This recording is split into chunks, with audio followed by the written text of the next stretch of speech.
রাজশাহী মহানগর ছাত্রদল ও যুবদলের সাবেক সভাপতি আবুল কালাম আজাদ সুইটকে সাময়িক বহিষ্কারের প্রতিবাদে বিক্ষোভ মিছিল এবং সমাবেশ করেছে বিএনপির একটি অংশের নেতাকর্মীরা। বৃহস্পতিবার বিকেলে নগরীর ভুবন মোহন পার্ক এলাকা থেকে মিছিলটি বের হয়ে নগরীর প্রধান সড়ক প্রদক্ষিণ করে। পরে মালোপাড়া পুলিশ ফাঁড়ির সামনে এসে সমাবেশ করেন তারা। বিক্ষোভ সমাবেশ থেকে বক্তারা বলেন, যুবদল নেতা আবুল কালাম সুইট দলের একজন ত্যাগী নেতা, বৈষম্য বিরোধী আন্দোলনের রাজপথে পরীক্ষিত সৈনিক। বক্তারা বলেন, বিএনপির একটি পক্ষ দলের ত্যাগী নেতাকর্মীদের বিতর্কিত করে সুবিধাভোগীদের হাতে দলের দায়িত্ব তুলে দেবার পাঁয়তারা করছেন। রাজশাহী শিক্ষা ভবনে সংঘটিত তালা কাণ্ডের ঘটনায় আবুল কালাম আজাদ সুইটকে জড়িত করার যে প্রচেষ্টা চালানো হচ্ছে, বক্তারা তার তীব্র নিন্দা ও প্রতিবাদ জানান। একই সাথে তারা অন্যায়ভাবে জারি করা বহিষ্কার আদেশ প্রত্যাহারের দাবি জানান। একটি বহিষ্কারের পত্র তারা আদৌ জানেন না। আহ্বায়ক কমিটি কাউকে বহিষ্কার করার ক্ষমতা বা এখতিয়ার রাখেন না। আমি আপনাদেরকে জানতে চাই, আমি কি বহিষ্কার হয়েছে? ধন্যবাদ আপনাদেরকে। তাহলে আমার বহিষ্কার আদেশ প্রত্যাহারের কারো দরকার নাই। আপনারা আমার সাথে থাকলে আমি অনেক দূরে গিয়ে যাব ইনশাআল্লাহ।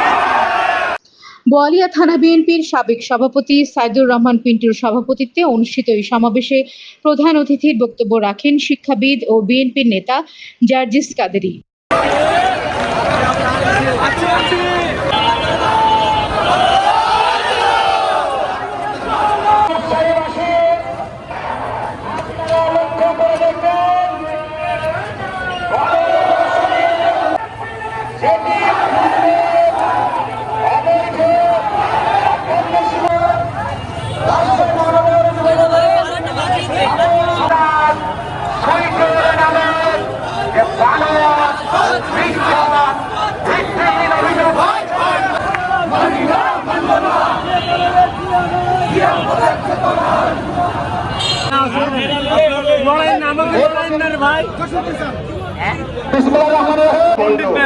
তাই আজকের এই সভা পরিচালনা করার জন্য আমি নেতাকে বহিষ্কার করে আমি স্পষ্টভাবে বলতে চাই, আপনারা কি উদ্দেশ্য করেছে সবাই তো জানেন, অবগত আছেন। সুইট ভাইকে বহিষ্কার করেছে সেই জন্য, সুইট ভাইকে বহিষ্কার করেছে সেই জন্য গত 5 তারিখের পর থেকে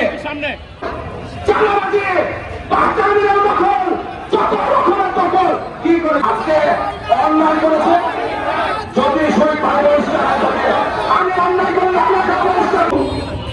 আওয়ামী নেতাস্থানে বিএনপির মুখোশ করে হঠাৎ শুনতে পেলাম শহীদ ভাইকে বহিষ্কার করেছে। কি জন্য? প্রায় 200 থেকে 250 লক্ষে চাকরি দিয়েছে। দাবি ছিল, আমি ওখানে ছিলাম না। এটা ভাষ্য হলো ওই